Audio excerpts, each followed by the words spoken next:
சிறப்பு குழந்தைகள் மற்றும் உடல் இயக்க குறைபாடு உள்ள குழந்தைகளுக்கான நல வழிகாட்டல் மற்றும் பெற்றோர்கள் உடனான உரையாடல்.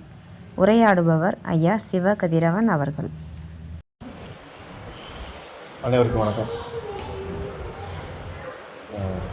சிறப்பு குழந்தைகள், உடல் இயக்க குறைபாடு இருக்கிற குழந்தைகள், அந்த குழந்தைகளை பராமரிக்கிற பெற்றோர்கள், அந்த குழந்தைகள் மேலே அக்கறையாக இருக்கிற அக்கறையாளர்கள், அந்த குழந்தைகளுக்கு கற்பித்து கொடுக்குற ஆசிரியர்கள், இவங்களுக்குள்ளே இருக்கிற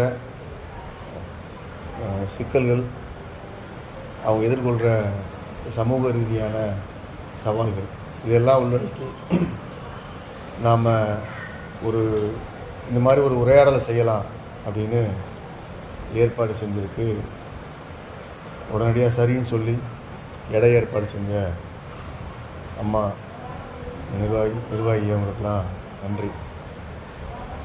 குறிப்பாக சிறப்பு குழந்தைகள் பற்றி பேசணும்னு சொன்ன உடனே பெரும்பாலும் நாம் எதிர்கொள்கிற பார்வை என்னென்னா, முதல்ல கருணையாக பார்க்குறது அல்லது இரக்கமாக பார்க்குறது. சிறப்பு குழந்தை இருக்கிறாங்கன்னா சிறப்பு குழந்தைகிட்ட இரக்கமாக நடந்துக்கிறது, அல்லது சிறப்பு குழந்தைகளை பராமரிக்கிறவங்கள ரொம்ப புனிதர் மாதிரி சொல்கிறது, உனக்கு பிறந்திருக்கிறது ஒரு தெய்வ குழந்தை அப்படிலாம் கதை சொல்கிறது. இப்படி ஒரு தொடர்ந்த சமூகத்தில் இப்படி தான் நடைமுறையில் இருக்குது. ஆனால் அந்த குழந்தைகளை வளர்ப்பில் இருக்கிற சிக்கல்கள் அப்படிங்கிறது தான் இவ்வளோ நேரம் நீங்கள் பேசுகிறது. இது எல்லாமும் நிஜம். ஒரு சிறப்பு குழந்தைய அல்லது உறுப்பு குறைபாடு, இயக்க குறைபாடு இருக்கிற குழந்தைய வளர்த்து ஆளாக்குறது என்பது ஒரு எளிய காரியம் இல்லை, ஒரு மிக சவால் மிகுந்த காரியம். அந்த குழந்தை பெண் குழந்தையாக இருந்தால் அதுக்குள்ளே இருக்கிற சிக்கல் ரொம்ப கூடுதல். இந்த எல்லா சிக்கலையும் நம்ம ஒரு கூடுகையில், ஒரு உரையாடலில் உட்காந்து பேசுகிறதுங்கிறது சாத்தியம் இல்லாது. ஆனாலுமே நம்ம ஏதாவது ஒரு பகுதியிலிருந்து தொடங்க முடியும். நம்மக்கிட்ட இருக்கிற, நம்ம பராமரிக்கிற, நாம் அக்கறைப்படுற ஒரு சிறப்பு குழந்தைக்கு அல்லது ஒரு இயக்க குறைபாடு இருக்கிற குழந்தைக்கு நாம் எங்கேருந்து துவங்கலாம் என்பது பற்றி ஒரு எளிய பகுதியிலிருந்து நம்மளால் துவங்க முடியும். சமூக ரீதியான சிக்கல் இருக்குது. சமூக ரீதியாக ஒரு சிறப்பு குழந்தையை பராமரிக்கிற போது, இயக்க குறைபாடு இருக்கிற குழந்தையை பராமரிக்கிற போது என்ன சிக்கல்லாம் எதிர்கொள்கிறோம், அது ஒரு தனி தலைப்பு. மருத்துவ ரீதியாக சொல்கிறது தனி தலைப்பு. நீங்கள் மருத்துவமனைக்கு போகிற போது நீங்கள் ரொம்ப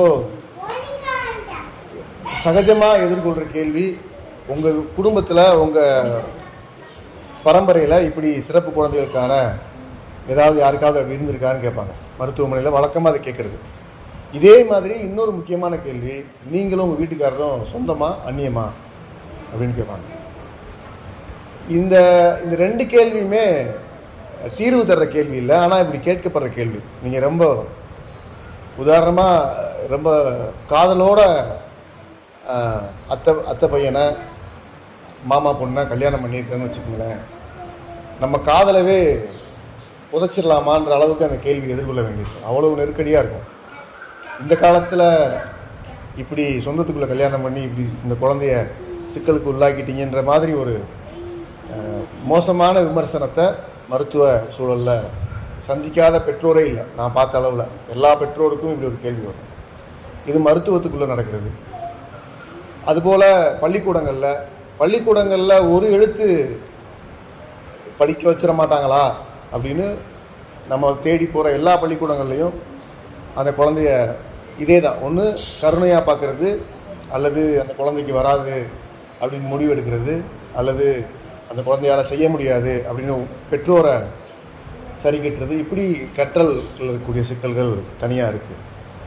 இப்படி வேறு நிலைகளில் சிறப்பு குழந்தைகளுக்காக கூடவே இருந்து பராமரிக்கிற ஒவ்வொருத்தருக்கும் இந்த மாதிரியான சிக்கல்களை நீங்கள் பார்த்துட்டே இருக்கீங்க, நானும் பார்த்துட்டே இருக்கேன்.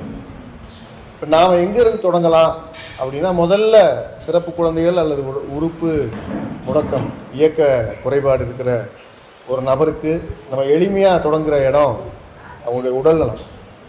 அவங்க உடல் நலத்தை முதல்ல தொடங்கலாம். எங்கேருந்து நம்ம தொடங்குகிறோம்னு பார்க்குற போது அந்த குழந்தைகளை எவ்வளவு எளிமையாக நம்ம இயக்க முடியும், எவ்வளோ எளிமையாக நம்ம அவங்களுக்கு உதவி செய்ய முடியும் என்பது குறித்து எல்லா அம்சங்களையும் பேசினா கூட அவங்களுக்கு உடனடியான உதவி என்பது உடல் நலம். இப்போ ஒரு சான்று சொல்கிறேன். ஒரு குழந்தை நீண்ட காலமாக 6-7 வயசு ஆகிற போது நம்மகிட்ட மருத்துவ வழிகாட்டலுக்காக வந்தாங்க. அந்த குழந்தைக்கு எப்போவுமே ஒரு பரபரப்பான உடல்நிலையும் மனநிலையும் இருக்கும். ஒரு இடத்துல உட்காரவே செய்யாது. கடுமையான சிகிச்சையெல்லாம் எடுத்துகிட்டு வந்திருக்காங்க. பெரிய பெரிய மதுரையை சுற்றி இருக்கிற பெரிய மருத்துவமனைகளில், சிறப்பு குழந்தைகளுக்கு நிபுணராக இருக்கிற மருத்துவமனைகளில் கூட எடுத்து வந்தாலும் அந்த சிக்கல் சரியாகலை. அப்போ நம்ம சிகிச்சை கொடுத்தது அந்த குழந்தையினுடைய செரிமானத்தை சீர் செஞ்சோம். அடிப்படையில் அந்த குழந்தையினுடைய செரிமானம் குழப்பமாக இருந்தது அப்படின்னு நம்ம மருத்துவ பார்வையில் பார்த்தோம். அந்த பார்வையிலேருந்து செரிமானத்தை மட்டும் சீர் செஞ்சோம். அப்படி செரிமானத்தை சீர் செஞ்ச பிறகு அவ்வளவு வியக்கத்தக்க மாற்றம் அந்த குழந்தையினுடைய பதட்டத்தில், அந்த குழந்தையினுடைய உடல் நலத்தில், அந்த குழந்தை கவனிக்கிறதுல, அந்த குழந்தை உரையாடும் முறைகளில் அவ்வளவு வியக்கத்தக்க மாற்றத்தை நாங்கள் பார்த்தோம்.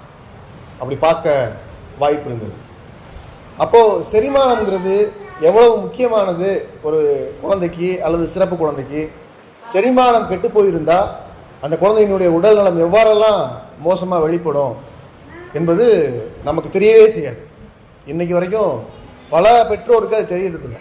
சத்தான உணவு கொடுக்கணுங்கிற ஒரு பொதுவான சமுதாய மனநிலையிலிருந்து சத்தான உணவு கொடுக்கறது, குழந்தைகள்லாம் நீ இப்படி பட்னியாக போட்டு எதுவும் கொடுக்காமல் வச்சுருந்தா எப்படி அந்த குழந்தை வளரும் அப்படின்னு மாமியாருக்கு பயந்து, நாத்தனாருக்கு பயந்து, வீட்டுக்காரருக்கு பயந்து அப்படி கொடுக்குற உணவு பழக்க வழக்கங்கள் பொதுவாக இருக்குது. இதனுடைய விளைவு என்னவாக இருக்குன்னா, அந்த குழந்தையினுடைய ஒரு 30-40% உடல் சிக்கல் அவங்களுடைய செரிமானத்தில் சிதைவாக இருக்குது அப்படிங்கிறத நான் பார்த்துருக்கேன். இதே மாதிரி ஒரு குழந்தைக்கு இன்னொரு அனுபவம், அந்த குழந்தையினுடைய மலம் வெளியேற்றத்தில் சிக்கல். அந்த குழந்தை யாரோடையும் அந்யூன்யமாக பேசுகிறதோ பழகிறதோ இருக்காது. தனியாக போய் உட்காந்துருக்கிற அந்த பையனை நம்மகிட்ட மருத்துவ வழிகாட்டலுக்காக கூட்டிகிட்டு வராங்க. நம்ம மருத்துவம் அது சம்மந்தமான உரையாடல் செய்கிறோம். அவங்களுக்கு தேவையான ஆலோசனைகள் சொல்கிறோம். சீராக மலம் போகிறதுக்கான ஏற்பாடு என்பதை நம்ம அவங்களுக்கு பரிந்துரைக்கிறோம். அதுக்கான சில உணவு பழக்க வழக்கங்கள்லாம் நான் சொல்லித்தரேன் அவங்களுக்கு. அந்த பழக்க வழக்கங்கள்லாம் கொடுக்குற போது அந்த குழந்தையினுடைய அந்த சமூக உறவாடல் என்பது சீராகுது. மலம் கெட்டி இருந்தால் அந்த குழந்தையால் சமூகத்தில் உறவாட முடியாது அப்படிங்கிற பார்வை நம்ம பெற்றோர்களுக்கு, சிறப்பு குழந்தைகளை பராமரிக்கிறவங்களுக்கு ரொம்ப குறைவாக இருக்குது அல்லது இல்லை.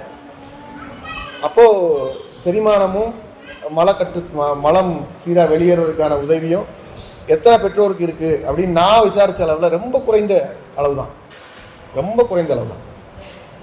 இன்னொரு உங்கள்கிட்ட பகிர்ந்துக்கிற வேண்டிய விஷயம் என்னென்னா, அதே மாதிரி ஒரு குழந்தை கூட்டிகிட்டு வராங்க. அந்த குழந்தை ஒரு பெருநகரத்துலேருந்து வர குழந்தை, அமெரிக்காவிலேருந்து வர குழந்தை. அந்த குழந்தைக்கு ஒரு பதட்டமான மனநிலை, உடல்நிலை இப்படி இருக்கிற போது அந்த குழந்தையை நம்ம உள்வாங்கிட்டு, அந்த குழந்தையினுடைய சிக்கல்களை நம்ம பார்த்துட்டு, அந்த குழந்தைக்கு தரப்பட்ட வழிகாட்டல் என்னென்னா, அந்த குழந்தை முறையாக தூங்கணும், மொபைல் பார்க்கக்கூடாது. நீங்கள் நம்பவே மாட்டீங்க, நானுமே நம்பலை. ஆனால் அனுபவத்தில் உண்மையில் பார்த்தது என்னென்னா, அவங்களுடைய தொலைத்தொடர்பு சாதனங்களை குறைச்சதுக்கு பிறகு, நிறுத்தினதுக்கு பிறகு, அந்த குழந்தையினுடைய தூக்கத்தை ஒழுங்குபடுத்தினதுக்கு பிறகு அந்த குழந்தையினுடைய பதட்டத்தில் பெரிய மாற்றம். ஏகதேசம் அந்த குழந்தை சாதாரணமாக ஒரு சமூகத்தில் உரையாடுற நபர் அளவுக்கு அந்த குழந்தையினுடைய உடலும் மனமும் மாறி இருக்கு அப்படிங்கிறத நம்ம பார்த்தோம்.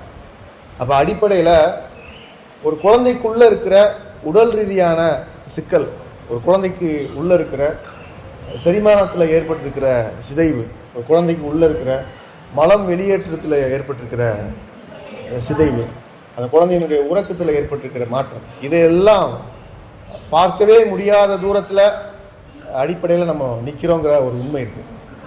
அப்போ முதல்ல நாம் அவிழ்க்க வேண்டிய புதிர் குழந்தைகளை பொறுத்தளவுக்கு உறுப்பு முடக்கம்னு வச்சுக்கோங்களேன். சிறப்பு குழந்தைகள்லாம் நம்ம அப்படி சொல்ல வேண்டியதில்லை, ஒரு துவக்கத்துக்காக அப்படி சொல்கிறேன். எல்லா குழந்தைகளுக்குமே இந்த சிக்கல் இருக்குது இன்றைக்கி. இந்த மாதிரி இந்த மூணுமே எல்லா குழந்தைகளுக்கும் இருக்குது. தாங்குறவங்க தாங்காதவங்கன்னு வேணால் ரெண்டாக பிரிச்சுக்கலாம். நம்ம குழந்தைங்க அல்லது சிறப்பு குழந்தைகள்னு கருதப்படுற குழந்தைங்களுக்கு இதை தாங்கிக் கொள்றதுல ஒரு சவால் இருக்குது, இதை உள்வாங்கிக்கிறதுல சவால் இருக்குது.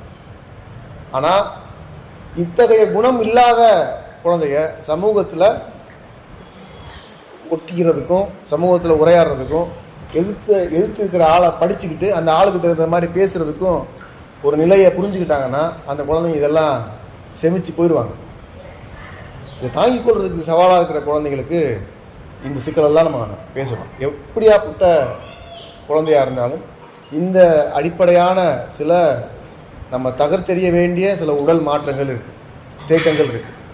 இந்த உடல் மாற்றங்களையும் உடல் தேக்கங்களையும் நம்ம ஒழுங்குபடுத்த வேண்டியது இன்றைக்கி நம்ம செய்ய வேண்டிய முதன்மையான இன்றியமையாத ஒன்று. இந்த பகுதிகளை புரிஞ்சுக்கிட்டாலே, இந்த பகுதிகள் மேலே உங்களுக்கு ஒரு தெளிவு வந்தாலே கூட நம்ம வீட்டில் இருக்கிற ஒரு குழந்தைக்கு ரொம்ப சீரான உடல் நலத்தை மாற்றம் ஏற்படுற நிலையை நம்ம பார்க்க முடியும், நிறைய பார்க்க முடியும்.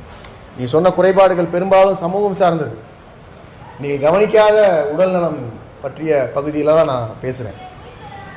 இந்த உடல்நலம் சார்ந்து நீங்கள் பேசுகிற போது சமூகம் சார்ந்தது சரியாகும். எனக்கு வழிகாட்டின சிறப்பு குழந்தைகள் பற்றி எனக்கு வழிகாட்டின என்னுடைய ஆசான் சொன்ன மிக முக்கியமான கருத்து, குழந்தைகள் 3ஆக வச்சுக்கோங்க, 3 விதமாக வச்சுக்கோங்கன்னு சொல்கிறாங்க என்கிட்ட. நான் கேட்குறேன் அவங்கள்ட்ட, சிறப்பு குழந்தைகள் பற்றி என்ன செய்யலாம்யா அப்படின்னு அவங்களோட ஒரு உரையாடல் செய்கிற போது அவங்க எனக்கு சொன்னாங்க, குழந்தைகளை 3ஆக நீங்கள் பகுத்துக்குங்க. அந்த குழந்தைகளுடைய உடல், அந்த குழந்தைகளுடைய சிந்தனை, அந்த குழந்தைகளுடைய மன உணர்வு, இந்த 3 நிலையில் குழந்தைகள் எப்போவுமே இருப்பாங்க. எல்லாரும் அப்படி தான் இருப்போம், நானும் நீங்களும் உட்பட இந்த 3ல் தான் இருக்கும். இப்போ சிக்கல் இருக்குது, உடல் நலத்தில் கோளாறு இருக்குது அல்லது ஒரு பதட்டமான உடல் நலம் இருக்குது அப்படின்னா இதில் எங்கேருந்து தொடங்குறது அப்படிங்கிறதுக்கு நீங்கள் முடிவெடுங்க அப்படின்னு ஒரு வழிகாட்டல் சொன்னாங்க என்னுடைய வாத்தியார். அப்போ அதில் நம்ம யோசிக்கிற போது அது பொருத்தமாக தான் இருக்குது. இன்றைக்கி நான் அதை சொல்லும்போது உங்களுக்கு மாற்று கருத்தெல்லாம் இருக்காது. எந்த வகையான உடல்நலமாக இருந்தாலும் சரி, எத்தனை வயசில் சிறப்பு இல்லாத அப்படின்னு எந்த வகையான உடல்நலமாக இருந்தாலும் உடல்நலம், சிந்தனை நலம், மனநலம், இந்த 3 ஒன்றை சார்ந்தது தான். அப்போ அடிப்படையில் குழந்தைகள்கிட்ட நம்ம தொடங்க வேண்டியது அப்படின்னு பார்த்தோம்னா அது தொடங்க வேண்டிய இடம் சிறப்பு குழந்தைகளை பொறுத்த வரைக்கும் முதல்ல உடல்நலம். உடல்நலம் பற்றி நமக்கு குழந்தைகளுக்கு பெரிய தேக்கம், உடல்நலம் குறித்து நமக்கு ஒரு பெரிய அளவுக்கு புரிதல் இல்லாமல், உடல்நலம் குறித்து ஒரு பார்வை இல்லாமல் இருக்கிறோம் அப்படிங்கிறத முதல்ல நம்ம புரிஞ்சுக்கிற வேண்டியது. இது ஒரு பகுதி. 2ஆவதாக இருக்கிற மிக முக்கியமான பகுதி, குழந்தைகள் வந்திருக்கிறாங்க இல்லையா, அவங்கள முதல்ல என்னவா இருக்கிறாங்களோ அதே அளவில் முதல்ல பார்க்கணும். பெற்றோராக இருக்கிற நாமும் என்னவா இருக்கிறாங்களோ அதே அளவில் நாம் பார்க்கறதுக்கும் ஏற்றுக்கொள்கிறதுக்குமான ஒரு நிலை வேணும். நீங்கள் முதல்ல ஒரு செயல்பாட்டு மேலே வேலை செய்யணும் அப்படின்னா அந்த வேலைக்கு நம்ம செய்ய வேண்டியது நம்ம முன்னால் என்ன நடந்துட்டுருக்கு அப்படிங்கிறத ரொம்ப வெளிப்படையாக பார்க்கணும். கற்பனைகள்லாம் விட்டுறலாம். எதையுமே இல்லாத ஒன்றை ஏற்றுக்கொள்ள வேண்டியதில்லை, இருக்கிற ஒன்றை கைவிட வேண்டியதில்லை. ஒரு குழந்தை நம்ம பார்க்குறோம், ஒரு குழந்தைய நம்ம பார்க்குறோம் அப்படின்னு பார்க்குற போது நாம் பார்க்குற முழுமையான நம்ம எல்லையில் தான் பார்ப்போம். நான் சொன்ன 3 உதாரணமான செய்தியிலையுமே ஒரு குழந்தைய அழைச்சிட்டு வர்றபோது நாம் பார்க்குற செயல்பாடுகளை அந்த 3 பெற்றோருமே பார்க்கலாம். அந்த 3 பெற்றோருமே குழந்தைய ரொம்ப நேசித்து பராமரித்தவங்க தான். அந்த 3 பெற்றோருமே பல்வேறு வகையான மருத்துவ வழிகாட்டல் முகாம்களுக்கு போனவங்க, மருத்துவமனைகளுக்கு போனவங்க, மருத்துவ ரீதியாக எல்லா விதமான உதவிகளையும் அந்த குழந்தைகள் செஞ்சவங்க தான். ஆனால் நாம் பார்த்த வேற ஒரு பார்வையில் அவங்க பார்க்கல என்பது ஒரு நிதர்சனமான உண்மையாக இருக்கிற போது நம்ம சொல்கிறது என்னென்னா, ஒரு குழந்தைய நாம் பார்க்குற பார்வைங்கிற ஒரு ஒரு போதாமையான இடத்த நிறுத்திடலாம். நாம் பார்க்குறது மட்டும் முழுமையானது இல்லை. அந்த குழந்தை நாம் பார்க்காத பல பகுதியில் உள்ளடக்கமாக வச்சுருக்கு. நம்ம பார்க்காத பல பகுதியில் உள்ளடக்கமாக அந்த குழந்தை வச்சுருக்கு அப்படிங்கிற ஒரு உண்மையை நம்ம முதல்ல ஏற்றுக்கொள்வோம். என் குழந்தைக்கு இதுதான் வரும், அல்லது இதுதான் செய்யணும் அப்படின்னு நாம் பட்டியல் வச்சுருக்கோம் பார்த்தீங்களா, அதெல்லாம் நமக்கு பல நேரங்களில் நிறைவேறாத ஆசை. நீ ஸ்விம்மிங் தான் போகணும் அப்படின்னு நீச்சல் தெரியாத அப்பா ஸ்விம்மிங் பூலில் இறக்கி விடுறத நான் பார்த்துருக்கேன். அந்த கடைசி ரவுண்டு ஏன்டா ஓடலை அப்படின்னு நடக்கவே வழி இல்லாத அப்பா அந்த குழந்தைய அடிக்கிறத நான் பார்த்துருக்கேன். இப்படி பல அப்பாக்களும் பல அம்மாக்களும் குழந்தைகளை எப்படி கையாளுறாங்கன்னு நம்ம பார்க்குறோம். அப்போது இதுலேருந்து என்ன புரிஞ்சுக்கிற வேண்டியிருக்குன்னா, பெற்றோருடைய நிறைவேறாத பல்வேறு கனவுகளும் ஆசைகளும் குழந்தைகள் மேலே திணிக்கப்படுறது நடந்துகிட்டே இருக்குது. அந்த திணிப்பை நாம் உடனடியாக கைவிடணுங்கிறது முதன்மையானது. அதனுடைய வெளிப்பாடாக தான் நான் சொல்கிறேன், குழந்தைகள் என்னவா இருக்கிறாங்களோ அவங்க என்னவா இருக்கிறாங்கன்னு முதல்ல பார்க்கணும். நேற்று ஒரு குழந்தைய நான் பார்த்தேன், வழிகாட்டலுக்காக, மருத்துவ வழிகாட்டலுக்காக வந்திருந்தாங்க. நேற்று பார்க்குற போது நடந்த சம்பவம் என்னென்னா, அது சம்பவம் தான் சொல்லணும். அந்த அம்மாவுக்கும் அந்த பையனுக்கும் அவ்வளவு முரண்பாடு இருக்குது.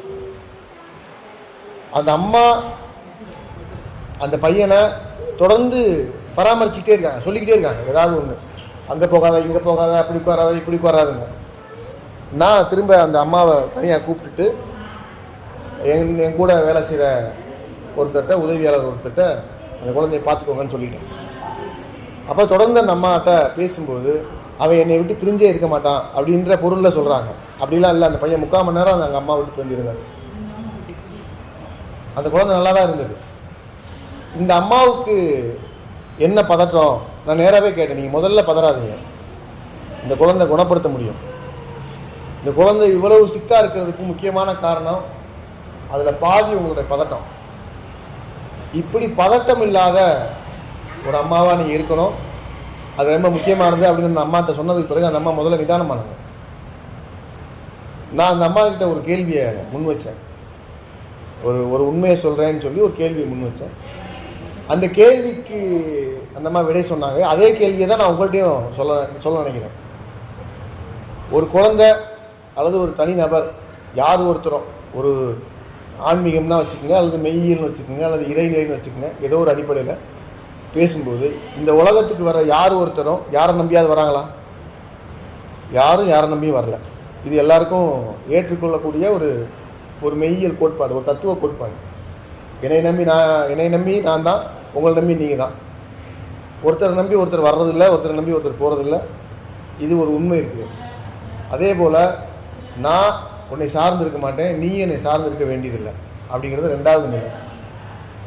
எப்போவுமே நான் உனக்கு எதுவும் சொல்லித்தரதுக்கு இல்லை, எல்லாமே உனக்கு, நீ வாழ்கிறதுக்கான உரிமை இந்த பூமியில் உனக்கு இருக்குது, நான் வாழ்கிறதுக்கான உரிமை இந்த பூமியில் எனக்கு இருக்குது. இந்த 3 கோட்பாடுகளையும் வச்சுக்கிட்டு அந்த குழந்தைக்கு என்ன வழிகாட்டுவீங்கன்னு கேட்டேன். அந்த அம்மா ரொம்ப நேரம் யோசிச்சாங்க. நீங்களும் கூட யோசித்து பார்த்தீங்கன்னா, யாரும் இந்த உலகத்துக்கு யாரையும் நம்பி வரல, யாரும் யாரையும் சார்ந்திருக்க வேண்டியதில்லை, எல்லாரும் வாழ்கிறதுக்கான வாய்ப்பும் உரிமையும் இந்த உலகத்தில் எல்லாருக்கும் வழங்கப்பட்டிருக்கு அப்படின்னு இந்த 3 உண்மையை நீங்கள் முன்னால் வச்சுட்டு பேசுனீங்கன்னா உங்கள் குழந்தை மேலே பேசுகிறதுக்கு ஒன்றுமே இருக்காது. உங்கள்கிட்ட இந்த 3 உண்மையை பார்க்காம பேசணுன்னா தான் அந்த குழந்தைக்கு நம்ம வழிகாட்டுவோம், அந்த குழந்தைக்கு நம்ம கைட் பண்ணுவோம், அந்த குழந்தைக்கு நம்ம ஸ்ட்ரெஸ் பண்ணுவோம். இது சிறப்பு குழந்தைகள் மட்டும் இல்லை, எல்லா குழந்தைகளுக்கும் அல்லது எல்லா நபர்களுக்குமே பொருந்துகிற ஒரு செயல்பாட்டு சிக்கல். அப்போது இந்த நிலையிலிருந்து கொஞ்சம் நம்ம இந்த உண்மையை பார்க்குற போது உடனே அப்போ குழந்தையெல்லாம் பார்க்க வேண்டாமா, நீ சரியான இடத்துல உட்காந்துருக்கமே அப்படின்னு நினச்சிடாதீங்க. அப்படி சொல்ல வரல. ஒரு நிஜம் எப்படி இருக்குது அப்படிங்கிறத புரிஞ்சுக்கிறதுக்காக சொல்கிறேன். ஒரு குழந்தை மீது நம்ம எப்படிலாம் எதிர்வினையாற்றுறோம் அப்படிங்கிறதுக்காக சொல்கிறேன். அப்போ அதை பார்க்குற போது நாம் எந்த இடத்துக்கு வர வேண்டியிருக்குன்னா, ஒரு குழந்தை நல்லபடியாக வாழ்கிறதுக்கு நம்முடைய பழைய பல்வேறு கருத்துக்களும் நம்முடைய நிறைவேறாத ஆசைகளும் நம்ம மேலே அழுத்தப்படுற சமுதாய அழுத்தங்களும் குழந்தை மேலே நம்ம தொடர்ந்து திணிச்சிட்டே இருக்கோம். இது ஒன்று நடக்கும். இன்னொன்று, சொன்னது மாதிரி நம்ம பண்ண சேட்டைக்கு நடந்த விளைவு அப்படின்னு நாமளே குற்றப்படுத்திக்கிறோம். அப்படிலாம் எதுவுமே இல்லை, அப்படிலாம் எதுவுமே கிடையாது. இந்த குழந்தைகள் வந்தது கடவுள்னாலையா அல்லது என்னுடைய சொந்த சேட்டையினாலையா, அல்லது என்னுடைய கவனமின்மையினாலையா, அல்லது நானும் எங்கள் மாமாவும் கல்யாணம் பண்ணிக்கிட்டதுனாலையா, இப்படிலாம் எதுவுமே கிடையாது. இது ஒரு சாதாரண நிகழ்வு. ஒரு குழந்தைக்கு இப்படி ஒரு நிகழ்வு நடக்குது. இன்னொரு ஆச்சரியம் சொல்கிறேன் நான். இந்த உலகத்தில் சொந்த தம்பியை கல்யாணம் பண்ணிக்கிட்ட பூனைக்குட்டிக்கு டிசேபிள் பிறக்காது. பூனைக்குட்டி கல்யாணம் பண்ணிக்கிட்ட பார்த்துருக்கீங்களா? நாய்க்குட்டி. மனிதனை தவிர வேற எந்த விலங்குமே முறையிலாம் இருக்காது. மாமாவை கல்யாணம் பண்ணிக்கிற தன்னுடைய மாமாவை கல்யாணம் பண்ணிக்கிட்ட ஒரு பொண்ணுக்கு குறைபாடு உள்ள குழந்தை பிறக்குது அப்படிங்கிறது உண்மையாக இருந்தால், ஒரு ஆட்டுக்குட்டி தானே பெற்ற குழந்தையோட கொஞ்ச நாள் கழித்து குழந்தை பெற்றுக்கணும். அப்போ அது பூனமான ஆட்டுக்குட்டியை பார்த்துருக்கீங்களா? அப்படின்னா இந்த உண்மையை எப்படி பொறிச்சு பார்க்குறது? ஒரு பூனைக்குட்டி, எங்கள் வீட்டில் வளர்ந்த ஒரு பூனைக்குட்டி 5 குட்டி போடுச்சு. 5 குட்டியும் சகோதரிகளாக தான் வளர்ந்தாங்க. ஒரு கொஞ்சம் குறிப்பிட்ட காலத்துக்கு பிறகு அந்த 5 குட்டிக்குள்ளேயே கல்யாணம் பண்ணிக்கிட்டு அவங்க குழந்தை பெற்றுக்கிட்டாங்க. ஒரு பூனைக்குட்டி கூட டிசேபிள் இல்லை. அப்போ உறவுக்குள்ள அல்லது நெருங்கிய உறவுக்குள்ள கல்யாணம் பண்ணிக்கிறதுன்றது உண்மையாக இருந்ததுன்னா, இந்த பேரண்டத்துக்குள்ள எத்தனை விலங்குகள் ஊனமாக இருக்கணும்? மனிதனுக்கு மட்டும்தான் சிக்கல் இருக்கு. அப்போ இந்த மனிதனுக்கு மட்டும் இருக்கிற சிக்கலை நம்ம புரிஞ்சுக்கிட்டு, நம்ம இந்த பேரண்டத்தில் இருக்கக்கூடிய ஏதோ ஒரு வகையான பகுதியை உள்வாங்கிக்கிட்டு, இந்த பேரண்டத்தினுடைய உண்மையை உள்வாங்கிட்டு, அந்த உண்மையின் அடிப்படையில் நம்ம குழந்தைகளுக்கு உதவி செய்யணுங்கிறது தான். அப்போ இதுக்கு முன்னால் நமக்கு முன்னால் இருக்கிற எந்த விதமான நிஜமும் முழுமையான நிஜம் இல்லை. நீயா இந்த காரணத்தினால இது பிறந்திருக்கு, இந்த காரணத்தினால இப்படி இருந்திருக்கு, இந்த காரணத்தினால இது நடந்துருச்சு அப்படின்னு எந்த காரணமும் நம்முடைய காரணமே தவிர அது முழுமையான நிஜம் இல்லை. அப்போ அந்த நிஜத்தை கண்டுபிடிச்சி நம்ம செய்கிறதெல்லாம் அப்புறம் வச்சுக்கிடுவோம், அது தனியாக பேசலாம். ஆனால் இப்போ என்ன செய்யலாம் அப்படின்னா, அந்த குழந்தைகளுடைய நலம் என்பது அவங்களுடைய உடல் நலத்திலிருந்து நம்ம தொடங்கணுங்கிறது தான் அடிப்படையானது. அவங்களுடைய உடல் நலம் என்பது ரொம்ப அடிப்படையாக முதன்மையாக இன்றியமையாமல் இருக்கிற ஒரு நிலை அவங்களுடைய செரிமானம். செரிமான சிக்கலை நீங்கள் தீர்த்துட்டீங்க அப்படின்னா அவங்க உடம்புல இருக்கிற 70-80% இயக்க குறைபாடுகள் சீராயிடும். செரிமான கோளாறு என்பது சாதாரணமானதில்லை. ஒரு பழமொழி உங்களுக்கு ஞாபகம் இருக்கும் அல்லது கேள்விப்பட்டிருக்கீங்க. மலச்சிக்கலும் செரிமான கோளாறும் சுடுகாட்டு தேரின் 2 சக்கரம். இந்த பழமொழி புரியுதா? இந்த மரபில் இருந்த பழமொழி இது. தமிழ் மரபில் யார் ஒருத்தருக்கு மலச்சிக்கல் வருது, யார் ஒருத்தருக்கு செரிமான கோளாறு வருது, இது 2 வந்துருச்சுன்னா அவங்க சுடுகாட்டுக்கு ரெடி ஆகிட்டாங்கன்னு அர்த்தம். அப்போது ஒரு இறப்பு நிகழ்வதற்கு மிக முக்கியமான காரணம் மருத்துவ ரீதியாக என்ன சொல்கிறாங்கன்னா, அந்த உடம்புல இயக்க குறைபாடு துவங்கும், இயக்க குறைபாடு நிகழ ஆரம்பிக்கும். உடலில் கபம் கூடும், வாதப்பித்த கபம்னு மருத்துவ மொழியில் சொல்லுவாங்க. கபம் கூட ஆரம்பிக்கும். கபம் அதிகமாக கூடுதலாகும்போது ஒட்டுமொத்த உடல் இயக்கமும் நிற்கும், அது மரணம் வரைக்கும் கூட்டிகிட்டு போயிடும் அப்படிங்கிற ஒரு மருத்துவ கோட்பாடு இருக்குது. அப்போ இந்த கபம் அல்லது இந்த இயக்க குறைபாடு இதெல்லாம் எங்கேருந்து தொடங்குது அப்படின்னா, அது துவங்குகிற இடம் செரிமானம் சீராக இல்லாமல் இருக்கிறது தான். முறையான செரிமானம் இருந்ததுன்னா முறையான இயக்கம் இருக்கும். அது விதி, உலக விதி. இந்த பேரண்டத்தினுடைய பிரபஞ்சத்தினுடைய கடவுளினுடைய அந்த படைப்பே அப்படிதான். எங்கெல்லாம் முறையான செரிமானம் இருக்கோ அங்கெல்லாம் முறையான இயக்கம் இருக்கும்.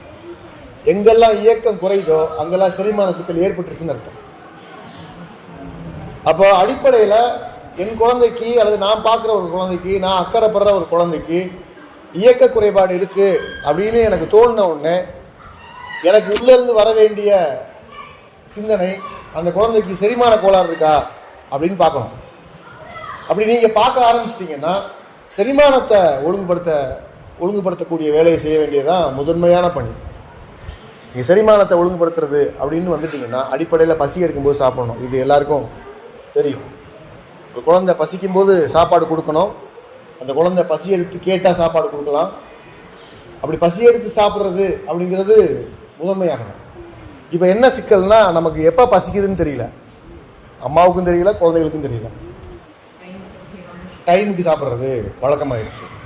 அப்போ இந்த டைமுக்கு சாப்பிட்றங்கிற கடிகார கணக்கை தனியாக ஒதுக்கி வச்சுட்டு எப்போ பசிக்குது அப்படிங்கிறத கவனிக்கணும். அந்த குழந்தைகளுடைய இயக்க குறைபாடு அப்படிங்கிறத நம்ம சரி பண்ணுறதுக்கு எப்பெல்லாம் பசிக்குது, எப்பெல்லாம் குழந்தை சாப்பாடு கேட்குது, எப்பெல்லாம் விளையாடுது அப்படிங்கிறத எந்த விதமான முன்முடிவும் இல்லாமல் நான் முதலே சொன்னது மாதிரி இந்த குழந்தை மீது உங்களுக்கு இருக்கிற எல்லா விதமான உங்கள் அழுத்தங்களையும், உங்களுடைய எல்லா அழுத்தங்களையும் தள்ளி வச்சுட்டு வெறுமனே அந்த குழந்தைய நீங்கள் ஒரு காட்சியாக நின்று பார்க்கணும், சாட்சியாக நின்று பார்க்கணும். அப்படி பார்க்குறீங்க அப்படின்னா எப்போ அந்த குழந்தை சாப்பிட கேட்குது, எப்போ அந்த குழந்தை தூங்க கேட்குது, எப்போ அந்த குழந்தை விளையாட கேட்குது என்பதை எளிமையாக கண்டுபிடிக்க முடியும். அப்படி கண்டுபிடிக்கிறது வழியாக அந்த குழந்தைக்கு நீங்கள் செரிமானம் தரக்கூடிய, செரிமானம் எளிமையாக நடக்கக்கூடிய உணவுப் பொருட்களை அதுக்குரிய ஏற்பாடுகளை நீங்கள் செய்ய முடியும். நீங்கள் செய்யணுங்கிறதா அந்த குழந்தைக்கு நீங்கள் செய்ய வேண்டிய முதல் பணி. இதில் செரிமானம் எனக்கு கண்டுபிடிக்க முடியல அப்படின்னு வந்ததுன்னா அதுக்கான ஆலோசனைகளை நம்ம குழந்தையோட பேசுகிற போது தனியாக பேசிக்கொள்ளலாம். ஆனால் அடிப்படையில் செரிமானத்தை நம்ம எவ்வளவு கூர்மையாக கவனிக்கிறோங்கிறது ரொம்ப முக்கியமாக இருக்குது. செரிமான சிக்கல் ஆயிடுச்சுனாலே இன்றைக்கி நான் பார்க்குறதுல பெரும்பாலான பெரியவங்க, சின்னவங்க, குழந்தைகள் எல்லாருக்குமே செரிமான சிக்கல் இருக்குது. ஒரு 100 பேர் இருக்கிற கூட்டத்தில் 4 இட்லி சாப்பிட்டு பழகிய உங்களுக்கு கூடுதலாக ஒரு இட்லி சட்னி நல்லா இருக்குது, சாம்பார் நல்லா இருக்குதுன்னு சாப்பிட்டுட்டீங்கன்னா யாருக்கெல்லாம் நெஞ்சுக்கறிக்கு வரும்னு கேட்டால் 70 பேர் கை தூக்குறாங்க. கூடுதலாக ஒரு இட்லி சாப்பிட்டுட்டிங்கன்னா அது நெஞ்சுக்கறிப்பாக மாறி இருக்குது. இது செரிமான சிக்கல் தான். இந்த செரிமான சிக்கலை கவனிக்காத அளவுக்கு கலர் கலராக டானிக்கை வாங்கி ஊற்றிட்டு நம்ம எப்பவும் போல் நடந்துகிட்டே இருப்போம். அது 40 வயசு 45 வயசில் அது ஒரு பெரிய நோயாக மாறிடும். அதே மாதிரி செரிமான சிக்கல் இருக்கக்கூடிய இன்னொரு விளைவு என்னென்னா எளிமையாக சளி பிடிச்சிடும். எளிமையாக சளி பிடிக்கிற எல்லாருக்குமே செரிமான சிக்கல் இருக்கும். உடலில் நோய் எதிர்பார்க்கிறது ரொம்ப மந்தமாக இருக்கும். எளிமையாக சளி பிடிக்கும், சாதாரணமாக சளி பிடிக்கும். ஒரு காற்று மாற்றி அடித்தா, ஒரு தண்ணி மாற்றி குடித்தா, ஒரு அறையிலேருந்து இன்னொரு அறையில் படுக்க வச்சா, ஊர்லேருந்து இன்னொரு இடத்துக்கு கூப்பிட்டு வந்தா, இதெல்லாம் கூட சளி பிடிக்கிறதுக்கு போதுமான காரணம். அப்படியான குழந்தைகளை நம்ம இன்றைக்கி பார்க்குறோம்.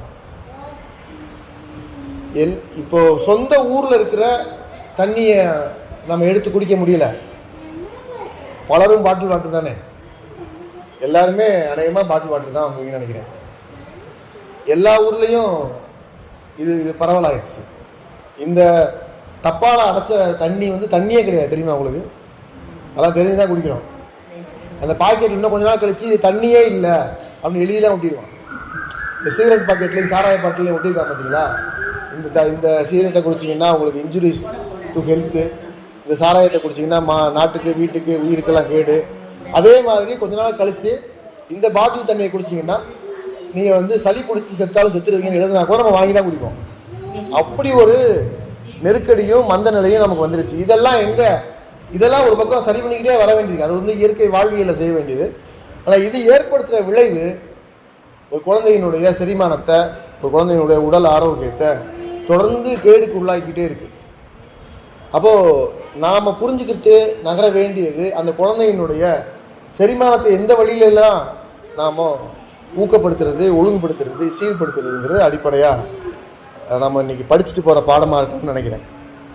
அந்த குழந்தையினுடைய செரிமான சிக்கல் சார்ந்து வரக்கூடிய நோய்கள், சளி பிடிக்கிறது, எளிமையாக காய்ச்சல், திடீர்னு காய்ச்சல் வர்றது, இதெல்லாம் முதல்ல கபம் மிகுந்து வர்ற காய்ச்சல், கபம் மிகுந்து வர்ற சளி.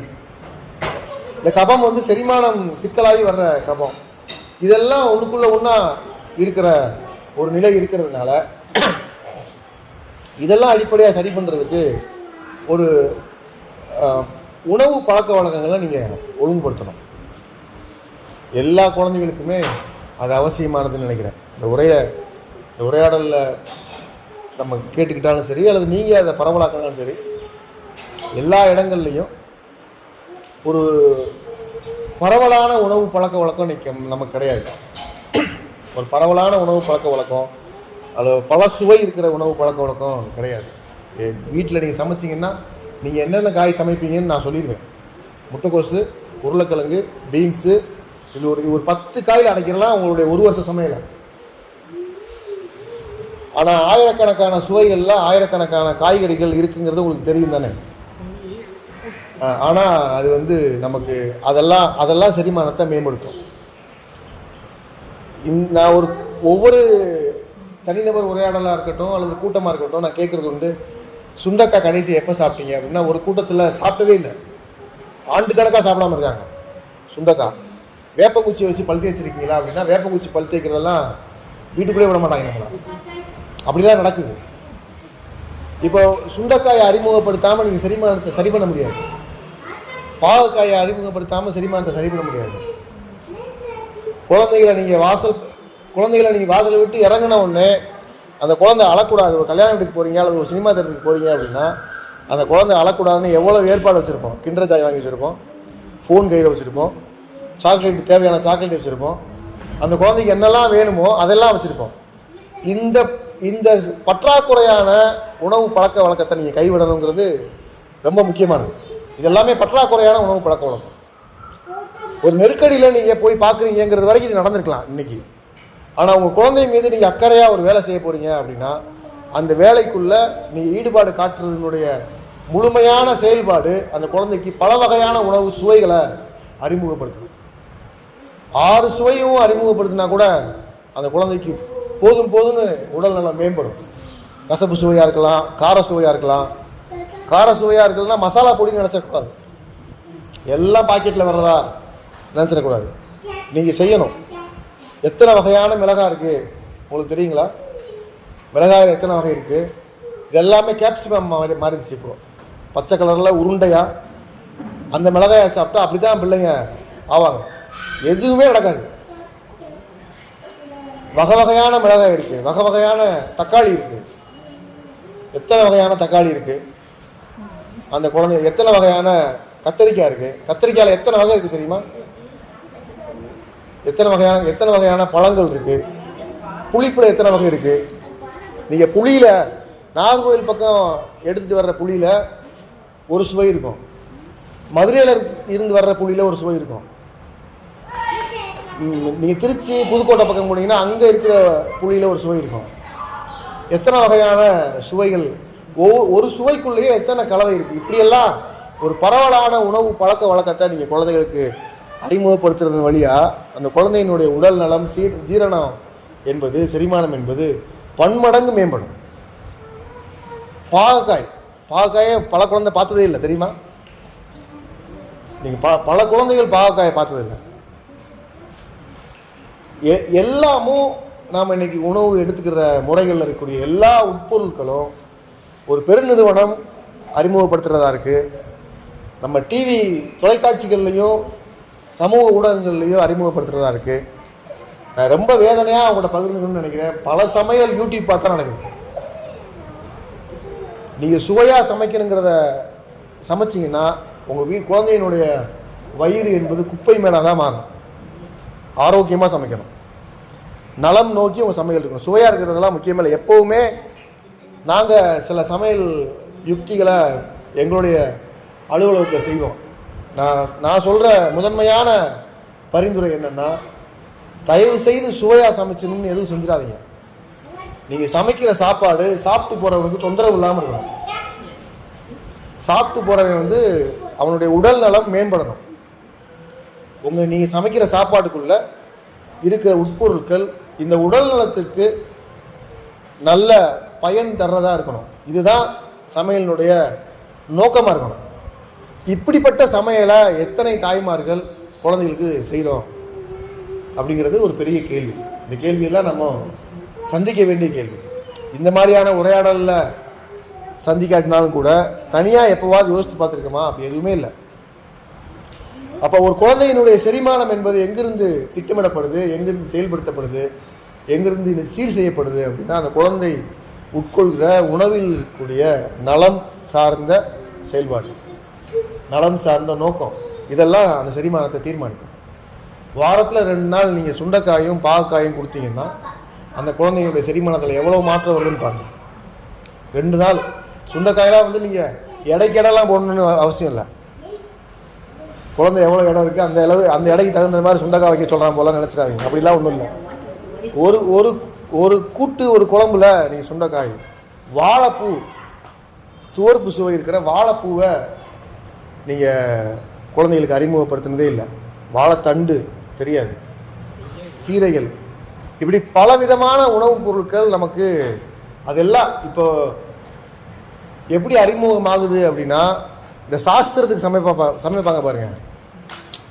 வயிற்று பிள்ளைக்காரி கொண்டு போகிறதுக்கு ஒரு 7 சுவை 8 சுவை இருக்கிற சோறு, அல்லது பொங்கலுக்கு தீபாவளிக்கு இதெல்லாம் சமைக்கணும் அப்படின்னு இருக்கிற பட்டியல், இதுக்குள்ளே தான் இந்த உணவுலாம் வரும். இல்லைன்னா ஏதாவது இறப்பு நடந்த வீட்டில் இந்த சுவையை குறைச்சி போடு, இந்த சுவையை கூட்டி வச்சுக்க அப்படின்னு சொல்கிற இந்த உணவு வழக்கத்துக்குள்ளே தான் நம்ம சாப்பிட்ற எல்லா உணவுமே நிற்கிது.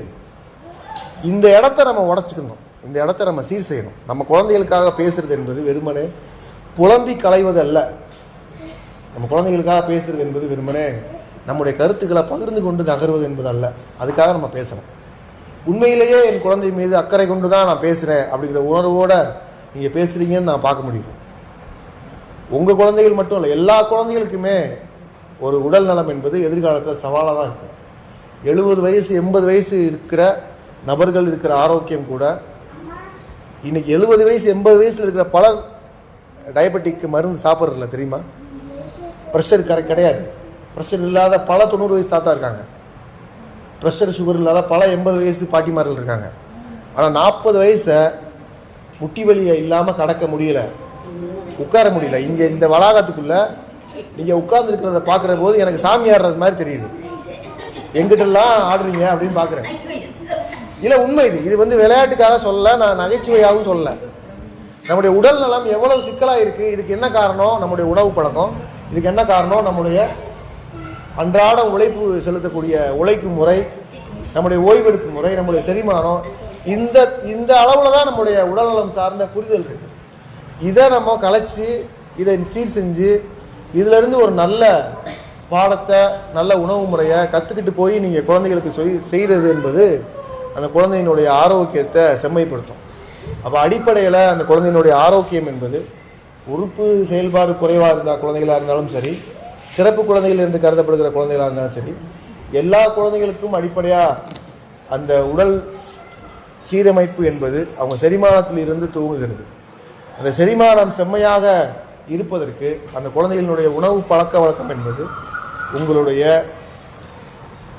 பன்மையப்பட்ட சுவை அறிமுகத்தின் வழியாக, உங்களுடைய சுவையான சமையல் என்பதை ஒதுக்கி தள்ளிவிட்டு உடல் நலம் பெருக்கும் சமையல் என்பதன் வழியாக செய்யப்படும் பொழுது ஒரு முழுமையான ஆரோக்கியம் மிக்க குழந்தையாக அந்த குழந்தை வாழ்நாள் முழுவதும் வளரும் என்று சொல்லி, எல்லா குழந்தைகளும் சிறந்த செரிமானத்தோடு முழுமையான உடல் நலத்தோடு வளர்வதற்கு நாமெல்லாம் கைகோர்த்து இயங்க வேண்டும் என்று சொல்லி நிறைவு செய்கிறேன். நன்றி.